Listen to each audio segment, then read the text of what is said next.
नमस्कार, आप देख रहे हैं टीवी 100 और मैं हूं आपके साथ वैष्णो सोनी। वक्त हो चुका है देश खबर बुलेटिन का। शुरुआत करेंगे खबरों के सिलसिले की, तो चलिए रुक करते हैं पहले पहली खबर का। बड़ी खबर सामने आ रही है दिल्ली से, जहां पर बीजेपी को प्रचंड बहुमत मिला है और 27 साल बाद दिल्ली में बीजेपी की सत्ता में एंट्री हो रही है।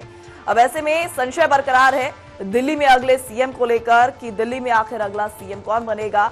बीजेपी पार्टी बीसी ऐसे में प्रवेश वर्मा, वीरेंद्र सचदेवा का लिस्ट में जो नाम है सबसे आगे चल रहा है। बासु स्वराज, कैलाश गहलोत का भी सीएम रेस में नाम देखा जा रहा है। करीब 3 दशक से दिल्ली में चुनावी जीत का इंतजार कर रही बीजेपी को आखिरकार राज्य की सत्ता मिल ही गई है। इसके साथ ही आम आदमी पार्टी 11 साल बाद सत्ता से बाहर हो गई है। बीजेपी ने इससे पहले दिल्ली में आखिरी चुनाव 1993 में जीता था।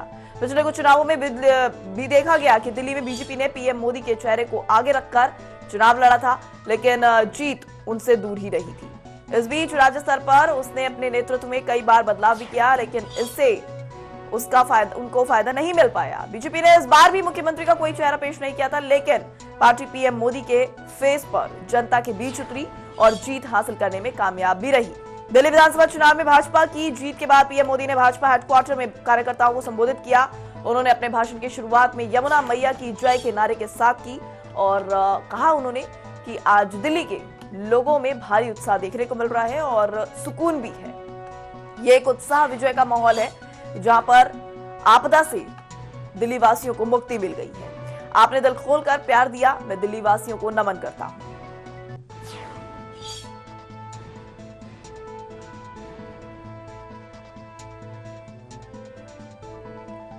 तो दिल्ली में बीजेपी को प्रचंड जीत के बाद एक अलग ही माहौल, जश्न का माहौल तमाम बीजेपी के नेताओं के बीच देखने को मिल रहा है। और अब अगर बात करें संशय की, तो देखिए कुल मिलाकर सस्पेंस बना हुआ है दिल्ली में सीएम फेस को लेकर, क्योंकि इस रेस में कई दावेदारों के नाम जो है आगे आ रहे हैं, जिसमें बासु स्वराज का नाम भी आगे बताया जा रहा है। प्रवेश सिंह वर्मा का नाम भी जो है इस लिस्ट में आगे बताया जा रहा है। वीरेंद्र सचदेवा का नाम भी आगे बताया जा रहा है। देखने वाली बात होगी कि आला कमान, जो बीजेपी का आला कमान है, शीर्ष नेतृत्व है, वो किसके नाम की पुष्टि करता है और किसको दिल्ली का सीएम नियुक्त करता है। हालांकि इससे पहले जब कल यानी 8 तारीख को चुनाव के नतीजे सामने आए थे, तो एंड वक्त पर, शाम के वक्त जिस तरह से यहाँ पर प्रधानमंत्री नरेंद्र मोदी का संबोधन देखने को मिला था, तो तमाम पार्टी के नेताओं की तरफ से और शीर्ष नेतृत्व की ओर से ये जानकारी सामने आई थी कि 10 दिन के भीतर भीतर जो बीजेपी की तरफ से कौन सीएम बनेगा दिल्ली का, इसको लेकर तस्वीरें साफ कर दी जाएंगी। लेकिन फिलहाल अभी इसको लेकर कोई भी यहाँ पर कुछ भी किसी के नाम को लेकर दावा करना बिल्कुल जल्दबाजी होगी, क्योंकि अभी फिलहाल किसी के नाम की यहाँ पर पुष्टि नहीं हो पाई है। बहरहाल अगर बात करें कि बीजेपी के उत्साह की, तो फिलहाल अभी बीजेपी की जो खुशी है वो 7वें आसमान पर देखने को मिल रही है, क्योंकि जिस तरह का सियासी दांवपेच यहाँ पर बीजेपी ने खेला, राष्ट्रीय राजधानी में खेला, आखिरकार वो सियासी दांवपेच बिल्कुल सही सटीक निशाने पर जा लगा और 27 साल बाद राष्ट्रीय राजधानी दिल्ली में बीजेपी की धमाकेदार एंट्री देखने को मिली है। आज दिल्ली में, दिल्ली के लोगों में एक उत्साह भी है, एक सुकून भी है। उत्साह विजय का है और सुकून दिल्ली को आपदा से मुक्त कराने का।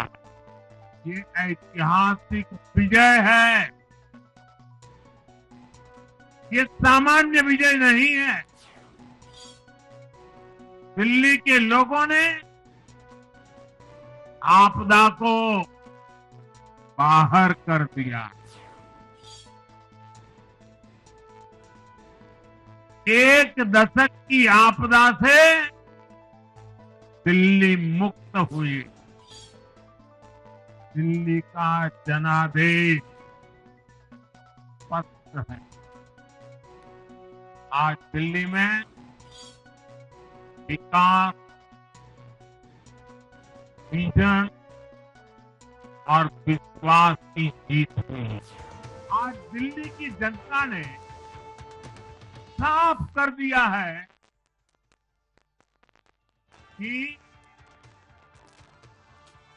दिल्ली की असली मालिक सिर्फ और सिर्फ दिल्ली की जनता है। जिनको दिल्ली का मालिक होने का घमंड था, उनका सत्य से सामना हो भी गया। धरना प्रदर्शन की राजनीति, टकराव और प्रशासनिक अनिश्चितता ने दिल्ली के लोगों का बहुत नुकसान किया। आज दिल्ली के विकास के सामने से एक बड़ी रुकावट आप सब दिल्ली वासियों ने दूर कर दी है। सोचिए कैसी राजनीति रही होगी, कैसी सोच होगी इन लोगों की। इन लोगों ने मेट्रो का काम आगे बढ़ाने से रोका।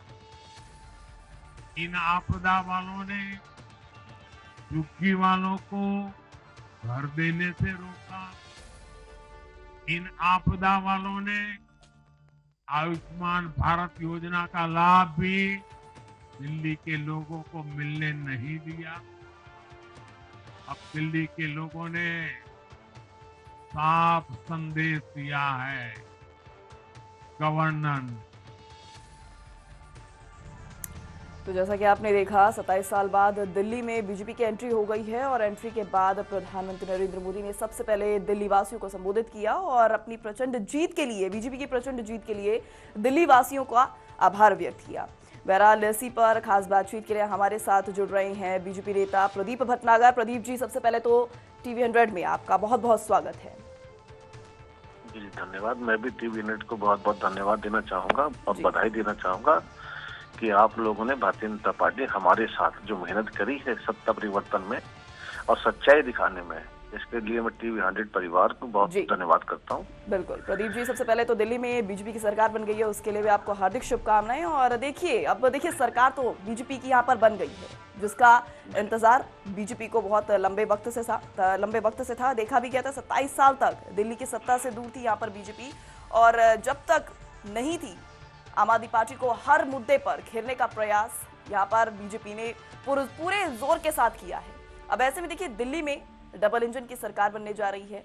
कुछ दिनों में बीजेपी की तरफ से मुख्यमंत्री का चेहरा भी साफ कर दिया जाएगा। तो ऐसे में अगर बात करें विजन को लेकर, तो सबसे पहले किस तरह से विजन आपका दिल्ली को लेकर बना हुआ है? क्या कुछ कार्य करने वाले हैं अब दिल्ली में जब सरकार बन गई है बीजेपी की? तो जी बिल्कुल। देखिए, आप तो शॉर्ट में बोल रहे हैं बीजेपी, मैं बता देता हूँ थोड़ा सा।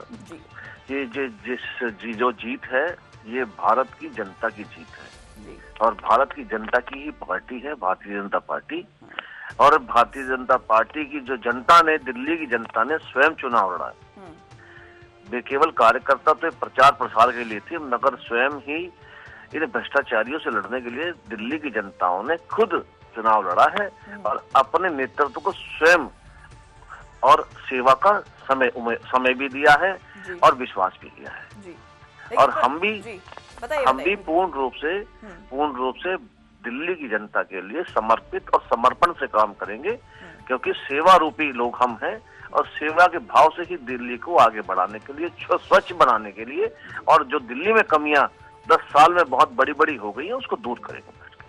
तो उसको लेकर फिलहाल कोई प्लान बीजेपी ने बना रखा है कि दिल्ली में किस तरह से विकास की गति को तेज करना है? इसको लेकर फिलहाल अभी कोई प्लान, कोई विजन है? जी। देखिए, विकास की गति को तो बिल्कुल तेज करना है। सबसे पहले दिल्ली के अंदर जो समस्या पानी की है, सीवर की है, जिससे त्रास्त है दिल्ली का दिल्लीवासी, पहले वो दूर करना है, क्योंकि जल ही तो जीवन है। जी। और जल के लिए तो माननीय प्रधानमंत्री जी ने जो नल से जल के लिए देश में जो अभियान चलाया है, उसको लेके ही दिल्ली को सबसे पहले स्वच्छ जल देंगे। जो सीवर का पानी धरती के अंदर सब खराब धरती को खराब करता जा रहा है दिल्ली की, उस सीवर को, सिस्टम को ठीक करेंगे सुचारू रूप से। और जो यमुना सफाई का जो हमने जनता के बीच में, और जनता की जो सबसे बड़ी जो रोष था इस सरकार, जो निकम्मी सरकार से, उसको दूर करेंगे। यमुना सफाई के प्लानिंग को लेके यमुना एक्शन प्लान में जो भी वाटर ट्रीटमेंट प्लांट लगाने हैं उनको काम करके यमुना जी को सफाई का काम भी करेंगे और बहुत जल्दी आपको पटल पे चीजें दिख लेंगी। और उदाहरण तो आपको मैं क्या बताऊंगा चैनल को, ये उत्तर प्रदेश भी आपके सामने जो गुंडा युक्त, गड्ढा युक्त सब दुनिया जो चीजें थी, आज उत्तर प्रदेश वो सुगम बनाया गया है, उसको बनाएंगे। अब दिल्ली के अंदर जो गैंग और जो उपद्रवी लोग जो करते हैं, उनकी खैर नहीं है। जो माननीय मुख्यमंत्री योगी आदित्यनाथ जी कह दिया था कि आप अवसर दीजिए कि दिल्ली भी ठीक करेंगे जी। तो मैं तो कहना चाहूंगा आपके चैनल के माध्यम से, जो गुंडे बदमाश जो गैंग चल रहे हैं वो अपनी गठरी बांध के कहीं और निकल जाए, इससे पहले एक्शन शुरू हो जी। लेकिन प्रदीप जी, यहाँ पर अगर हम बात करें, देखिए आम आदमी पार्टी के तमाम नेताओं की, विपक्ष की, ऑपोजिशन की अगर बात करें तो यहाँ पर वो लगातार कहते नजर आए थे कि यमुना की सफाई को लेकर जो बीजेपी इतनी बड़ी बड़ी बातें कर रही है अपने ही प्रदेश में, जहाँ पर फिलहाल अभी बीजेपी शासित राज्य है, जो बीजेपी जहाँ पर जिन राज्यों में है वहां पर यमुना की कितनी सफाई होगी। ऐसे में उन्होंने मथुरा का, हरियाणा का, ऐसे में तमाम जगहों का एग्जाम्पल दिया था और कहा था कि यहाँ से यमुना को दूषित किया जा रहा है, यहाँ पर भी यमुना गंदी है, यहाँ पर साफ क्यों नहीं किया जा रहा। क्या कहेंगे इसके जवाब में? बिल्कुल बिल्कुल, देखिए अभी सबसे पहला जो आपने एक शब्द कहे कि जहाँ भारतीय जनता पार्टी की सरकार है वहाँ जो दूषित जल है, गंगा जी को सफाई के लिए अभी आपने जो मुझसे जो अभी प्रश्न करा, तो मैं कहना चाहूंगा कि इस भारत और पूरी दुनिया के 40 करोड़ से ऊपर इस समय स्नान कर चुके हैं गंगा जी और त्रिवेणी में। उस त्रिवेणी में यमुना जी भी जाती हैं, सरस्वती जी भी जाती हैं और गंगा भी जाती हैं। क्या इंटरनेशनल चैनल और भारत का पूरा चैनल, यूट्यूब चैनल, सारे उस मेले को कवर करा है? क्या आपने किसी के मुंह से सुना है कि आप गंदे पानी में नहाए हो, केमिकल के पानी में नहाए हो? तो आप मुझे बताएं। आज अगर ये कानपुर जाएं, बनारस जाएं और जहां बिजनौर जाएं, जहां भी हमने गंगा जी में जो नाले बहते थे उनको रोकने का काम किया है, जो थोड़े बहुत मामूली से जो भी बहुत मामूली से रह गए उनको भी दूर करने का काम। लेकिन प्रदीप जी भी बीते दिनों पहले जिस तरह से देखा है, यहाँ पर नायब सिंह सैनी हरियाणा के मौजूदा सीएम है, उन्होंने यमुना के में जाकर पानी पिया था और चुल्लू भर पानी पीने के बाद उन पर आरोप लगा रहे थे कि उन्होंने उसी यमुना में कुल्ला भी कर दिया और इस तरह से उन्होंने यमुना मैया को दूषित कर दिया। हाँ, उन्होंने देखा नहीं कि दोबारा फिर उन्होंने हाथ में पानी लेके पिया था, वो नहीं देखा। यही तो समस्या है, जो कैमरा सच्चाई दिखाता है उसको कैसे एडिट किया जाता है, वो आम आदमी पार्टी के लोगों ने करा, मगर दिल्ली के लोगों ने उनका ये भ्रम और ये चाल स्वीकार नहीं करी जी। और हमारे मुख्यमंत्री माननीय हरियाणा के, उन्होंने दिखाया कि मेरे जो जमुना जी हरियाणा से निकल रही है वो स्वच्छ है और वो अच्छी है, वो उदाहरण दिया जी। जो 1700 1700 से ऊपर जो नाले जमुना जी में बहते हो, तो जमुना जी तो खुद नाला बन चुकी है और इन लोगों ने बनाने का काम किया है जी। और हम तो आपके माध्यम से आश्वस्त करेंगे पूरे दिल्ली वासियों को, जो भी सेवा, जो भी माननीय मुख्यमंत्री दिल्ली बनेंगे वो सेवा भाव से बनेंगे, क्योंकि जो प्रेरणा माननीय प्रधानमंत्री जी ने दी है उसके अकॉर्डिंग जो सेवा भाव, उस काम में दिल्ली को आगे बढ़ाएंगे जी। चलिए, देखो यहाँ पर बात हो गई देखिए यमुना के दूषित होने की, लेकिन अगर फिलहाल बीजेपी के तमाम अगर मुद्दों की बात करी जा रही है यहाँ पर, तो क्या लगता है अगर दिल्ली में बीजेपी की सरकार बनी तो किन मुद्दों को सबसे पहले प्राथमिकता के साथ गंभीरता से लिया जाएगा और उनको रिजॉल्व करने का काम यहाँ पर बीजेपी की सरकार करती नजर आएगी?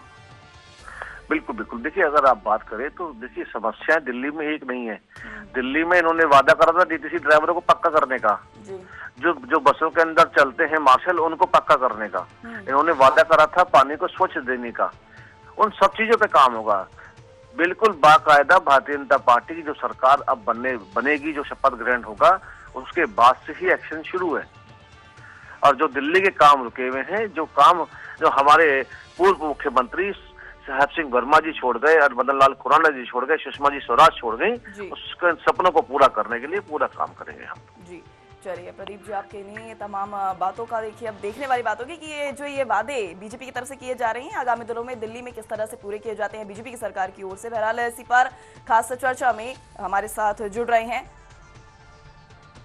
अमित शर्मा, आप नेता जुड़ रहे हैं। अमित जी, आपसे जानना चाहूंगी, देखिए दिल्ली में आपकी सरकार तो हार गई, लेकिन हार के बाद तंज कसने का मौका बीजेपी अभी भी नहीं छोड़ रही है और आम आदमी पार्टी की जो सरकार थी, आम आदमी पार्टी को आपदा सरकार घोषित कर दिया गया है। इसके पलटवार में कुछ कहना चाहेंगे? वैष्णव जी, देखिए क्या है कि दिल्ली ने जो मैंडेट दिया है हमारे अगेंस्ट दिया है और भारतीय जनता पार्टी का परिवर्तन किया है दिल्ली की जनता ने और पूर्ण बहुमत दिया है इनको जी। और पूर्ण बहुमत से हमें भी दी थी। हमने रुके हुए सारे काम किए, हमने अपने हिसाब से दिल्ली में जो सेवा सुविधा देनी थी हमने बहुत अच्छे से दी है। 10 साल 12 साल हम दिल्ली को चलाए और अच्छे से चला, हमने कोई कमियां नहीं रहने दी। और रह गई बात सचदेवा जी ने जो बातें कही है, जमुना पे कही है, दिल्ली की प्रदूषण पे कही है, स्वच्छ पानी पे कही है, ये आने वाले टाइम में ये भारतीय जनता पार्टी का झूठ का पुलंदा जो इन्होंने बांध के रखा था वो सारे खत्म हो जाने हैं, क्योंकि हमें भी पता है कि इनसे कुछ होना नहीं है, क्यों ये जुमला देने के अलावा कुछ नहीं करते और जुमलेबाजी होती है। हमने 2100 का, इन्होंने 2500 का। आप देखिए किस तरीके से मैनेज करके अभी तक तो हमारे दिल्ली घाटे में चल रही थी, दिल्ली पे बहुत बड़ा कर्जा था, अब कहाँ से ये फायदे में पहुंचाएंगे? ये बड़ा सवाल है प्रदीप जी, बिल्कुल ये बड़ा सवाल है कि अभी तक बीजेपी के तमाम नेताओं की तरफ से कहा जा रहा था कि दिल्ली कर्जे में डूब रही है, क्योंकि फ्रीबीज की जो योजना है आप सरकार चला रही है, इससे दिल्ली को कर्जे में डुबो दिया है और अब उसी योजनाओं के बल पर बीजेपी यहाँ पर जीत हासिल करती नजर आ रही है। क्या कहेंगे इस पर प्रदीप जी? जी, अगर दिल्ली की कमाई को देखा जाए तो जीएसटी और टैक्सों से और ग्रीन टैक्स, इतने टैक्स आते हैं कि बहुत ज्यादा राजस्व आता है। 2100 से 21,000 करोड़ से कम, 2100 करोड़ से कम तो टैक्स जीएसटी का नहीं आता। ये लोग, ये तो सबसे बड़ी चीज है, पैसा जाता कहाँ है, लगाते कहाँ है। जो केंद्र देता है वो अलग चीज है। ये जो जुमलेबाजी कह रहे हैं आज, शायद अगर जुमलेबाजी ना होती तो दिल्ली में पूर्ण बहुमत से माननीय केजरीवाल जी फिर मुख्यमंत्री होते। तो आपने जुमलेबाजी तो जो दिल्ली के साथ करी है वो तो दिखा है। आप ढेर सारे वादे करते रहे, आपके सामने मौलवी बैठे थे 18 महीनों से, आपने उनको तनख्वाह नहीं दी थी, वो तो जनता ने देखी। आप क्यों मौलवी को? मैं कहता हूँ मंदिर के, देखिए हमने किसी मौलवी और मंदिर को नहीं कहा कि हम आपको तनख्वाह देंगे, हम तो उनको असहाय को देंगे, सेवा देंगे पैसे की, जिनको जरूरत है। हमारे यहाँ फ्री की रेवड़ी कुछ नहीं है। जो चलन फ्री की रेवड़ी का आम आदमी पार्टी ने दिल्ली में चलाया है, उसको देखते हुए ही भारतीय जनता पार्टी ने कहा, नहीं तो हमने किसी प्रदेश के अंदर इतनी सारी रेवड़ी नहीं चलाई है जो सत्ता के लालच में, कुर्सी के लालच में माननीय केजरीवाल जी ने चलाई। और छोटे से प्रदेश, बहुत छोटे से केंद्र शासित प्रदेश में इतने हजारों करोड़ का जो ये बांटेंगे, वो कहां से बांटेंगे? और जनता ने पूछा कि आपने पंजाब में वादा करा था, आज तक 3 साल होने जा रहे हैं, आपने वहां क्यों नहीं सुविधाएं दी? आपने एक वादा पूरा नहीं करा वहां पे। तो सुनने वाली बात तो ये है कि जनता का जो आशीर्वाद भारतीय जनता पार्टी को दिया, वो अगर आम आदमी पार्टी को 2 बार दिया, तीसरी बार फिर मांग रहे थे, क्यों नहीं दिया? तो ये मंथन तो इन्हें करना पड़ेगा, क्योंकि केजरीवाल साहब की अब कुर्सी का जो है वो चाहते हैं कि मैं प्रधानमंत्री बनना चाहूँ। प्रदीप जी, यहाँ पर मेरा एक सवाल है। प्रदीप जी, यहाँ पर मेरा आपसे एक सवाल है कि अभी आपने कुछ देर पहले जिक्र किया कि जो आम आदमी पार्टी ने फ्रीबीज, ये जो मुफ्त की रेवड़ियों की जो योजना शुरू की है, इन्हें तो कंटिन्यू करना ही पड़ेगा। तो जो ये फ्रीबीज की योजना है, मुफ्त में बिजली, मुफ्त में शिक्षा, मुफ्त में फ्री बस यात्रा महिलाओं के लिए, ये बीजेपी को करना या बीजेपी की तरफ से इन पर काम करना, इन योजनाओं को सुचारू रूप से जारी रखना बीजेपी की महज मजबूरी है या फिर अपने वोट बैंक को बनाने के लिए ये करना चॉइस है? पहले मैं आपकी बहुत अच्छी बात का जवाब दे दूं। दिल्ली जो है 90% कमर्शियल है जी, और 90% कमर्शियल का इन्होंने इतना रेट कर रखा था, उस पर जो कर रखा था सबसे पहले वो, क्योंकि दिल्ली की जो बिजली है, जो बेचारे दुकानदार, हर घर में दुकानें बनी हुई, पूरी दिल्ली कमर्शियल है जी, उससे इतना पैसा आता है, एक तो बिजली का और टैक्स का, वो जो खुल के बताते नहीं है कि भाई हम ये तो बता रहे हैं बिजली फ्री दे रहे हैं, ना लोग किसके पैसे से दे रहे हैं वो नहीं बता रहे, वो भी जनता के पैसों से दे रहे हैं। उसको प्रदीप जी, अगर इतना ही पैसा आता है दिल्ली के टैक्स से, दिल्ली के रेवेन्यू, अगर दिल्ली से इतना ही रेवेन्यू जनरेट हो पा रहा है कमर्शियल, बिल्कुल आपने बोला यहाँ पर, तो फिर यहाँ पर कर्ज में डूबने की बात बीजेपी की तरफ से क्यों की गई? बिल्कुल, ये आपने सही बात की ना। आप बताइए, जिन लोगों ने शराब बेचने का काम करा और उस पैसे को टैक्स में बेच के गोवा में और कहाँ का चुनाव लड़ा, अगर केजरीवाल जी का स्वच्छ राजनीति और दिल्ली सीमित रहते तो दिल्ली की सेवा करते। हम तो केजरीवाल जी एक मिसाल बन के आए थे जब नए आए थे कि ये तो सत्ता में परिवर्तन कर देंगे, ईमानदार ले आएंगे। तो कांग्रेस की सरकार से त्रास थी पूरा भारत, और केजरीवाल जी ने जो लो जलाई थी उस लो में स्वयं जल के भ्रष्टाचार में आ गए। तो ये भाजपा के वादे हैं और हम दिखाएंगे भी कि कर्जा मुक्त कैसे होता है, जनता को सुविधा कैसे होती है, क्योंकि जो प्राथमिकता जिन चीजों की है और जिन चीजों को देखते हुए भारतीय जनता पार्टी को इस दिल्ली ने स्वीकार करा और आदमी केजरीवाल जी की सरकार को जो जीरो करा, उस पर बिल्कुल काम करेंगे। जी बिल्कुल, इस पर नजरें टिकी हुई है, इंतजार रहेगा कि किस तरीके से तमाम पैतोड़ों पर काम किया।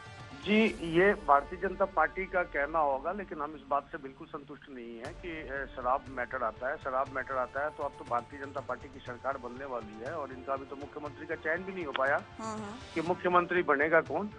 और मुख्यमंत्री बने तो मैं तो कहूंगा कि दिल्ली से शराब हटा ही देना चाहिए। जैसे गुजरात में शराब नहीं है, बिहार में शराब नहीं है, तो दिल्ली में भी शराब बंद कर दें।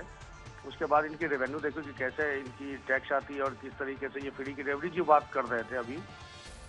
मतलब अमित जी, मतलब आप भी मानते हैं कि शराब बेचकर जो दिल्ली में रेवेन्यू जनरेट किया गया है उसका एकमात्र जो सोर्स था वो शराब बेचना था? नहीं, शराब बंद करा देना। ये अब तो आ गई इनकी सरकार आ गई यार। दूसरी बात, फ्री की रेवड़ी जो कह रहे थे कि फ्री की रेवड़ी तो कैरी ऑन कर दिया इन्होंने, कंटिन्यू रखा है कि भाई जो सुविधाएं थी वो मिलेगी। तो इनकी मतलब ये करे रासलीला, हम करे करेक्टर ढीला, यही वाली बात। आप दिल्ली की आदत खराब करेंगे ना। दिल्ली की जो आदत आपने खराब करी है उसको सुधार में टाइम लगेगा जरूर। सुधार अब टाइम क्यों लगेगा? आपके तो मशीन थे हाथ में, मोदी जी के हाथ में जादू का छड़ी था। अमित जी, यही तो चीज है। जिस प्रकार से आपने कुछ रिपीट कर दी, ये तो आपको मानना पड़ेगा। जिस प्रकार से दिल्ली आपने खराब करी है। नहीं, दिल्ली अब तो केजरीवाल जी सीधा अब तो मेंबर ऑफ पार्लियामेंट बनेंगे। अब तो अब सुनिए मेरी बात, आपकी बातें मैं सुन रहा था और बड़े प्यार से सुन रहा था, लेकिन जिस तरीके से आपने कहा था कि दिल्ली बर्बाद हो गई, दिल्ली में प्रदूषण हो गया, दिल्ली में जमुना में जहर हो गया, दिल्ली में फलाना हो गया, दिल्ली में फ्री की रेवड़ी हो गई, दिल्ली में कर्जा हो गया, ये सारे चीजें केंद्र में सरकार आपकी है, प्रचंड बहुमत से है, वर्ल्ड लार्जेस्ट पार्टी आपके साथ है।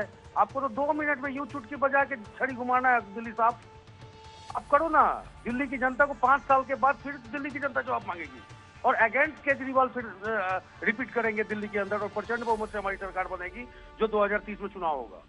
अब कहाँ बैठे हैं? ये तो टेस्ट बदला है। देखो क्या होता है, आदमी घर में दाल रोटी खाती है, उसकी दाल रोटी हमेशा चलती है, और बीच में अगर कुछ खाने का मन कर गया, मिर्च मसाला खाने का मन कर गया तो बाहर जाके खा लेता। तो वो आज टेस्ट चेंज किया दिल्ली की जनता ने कि देखते हैं भाजपा इतने दिन से चिल्ला रही है, 27 साल से इनकी सरकार नहीं है दिल्ली के अंदर, एक बार देख के इनको भी मौका देते हैं। और मौका दी तो जनता ने, मौका देने में आपको कंजूसी नहीं करी है।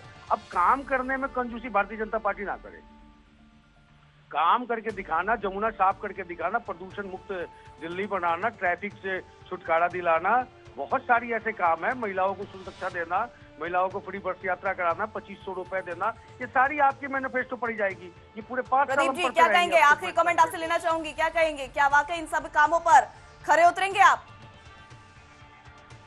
देखिए, मैं बड़ी अच्छी बात बता दूं, जिस प्रकार से कह रहे हैं कि दिल्ली की जनता ने दिया है, तो इसी प्रकार से बहुत सारे राज्य ऐसे हैं जहां पे 2 बार से लेकर 4 बार 5 बार तक सरकार चल रही है जी।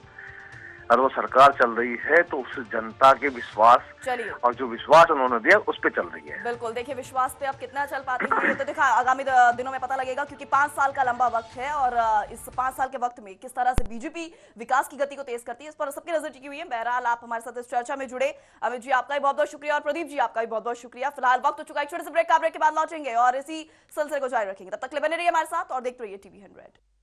तो चलिए अब रुक कर लेते हैं पहले इस वक्त की बड़ी खबर सामने आ रही है। जिस तरह से देखा जा रहा है, सीएम आतिशी अपना इस्तीफा सौंपेंगी। हालांकि सीएम आतिशी कुछ ही वक्त के लिए दिल्ली की सत्ता में आई थी बतौर मुख्यमंत्री, यहां पर उन्हें देखा गया था तकरीबन 6 से 7 महीने का बतौर उन्होंने यहां पर अपना कार्यकाल पूरा किया और अपने कार्यकाल में इस तरह की उन्होंने छवि बना ली कि दिल्ली के कालका जी से उन्होंने प्रचंड जीत भी हासिल की है। यहां पर जहां एक तरह देखा गया कि बड़े से बड़े नेता, आम आदमी पार्टी के बड़े से बड़े नेताओं को हार का मुंह देखना पड़ा, तो वहीं आतिशी यहां पर करारा जवाब देती हुई, चाहे फिर वो कांग्रेस के अलका लांबा हो या फिर रमेश बिधूड़ी हो बीजेपी के, उन्होंने करारा जवाब देते हुए यहां पर प्रचंड जीत हासिल की है और अब उनका इस्तीफा सौंपना होगा और उपराज्यपाल को वो ये इस्तीफा सौंपेंगी। दिल्ली सीएम पद से आतिशी अब जल्द ही इस्तीफा देंगे। आतिशी आज 11 बजे सीएम पद से इस्तीफा देंगे। इस वक्त की बड़ी अपडेट सीएम आतिशी के सीएम पद को लेकर सामने आ रही है। 11 बजे सीएम पद से इस्तीफा देंगी और जल्द ही दिल्ली को एक नया मुख्यमंत्री मिलेगा बीजेपी के पाले से। अब देखने वाली बात होगी कि दिल्ली की में बीजेपी के पाले से कौन सा वो नया चेहरा मुख्यमंत्री बनेगा। हालांकि कई नामों को लेकर कई नाम जो है इस रेस में आगे बताए जा रहे हैं, जिसमें सुषमा स्वराज की बेटी का भी नाम शामिल बताया जा रहा है। यहाँ पर देखा जा रहा है, जिस तरह से देखा जा रहा है कि अब देखने वाली बात होगी कि बीजेपी की तरफ से कौन यहाँ पर सीएम बनेगा और उसी का ही जनता को इंतजार है। बहरहाल इस बुलेटिन में इतना ही। इस तरह की खबरों के लिए बने रहिए हमारे साथ और देखते रहिए टीवी 100।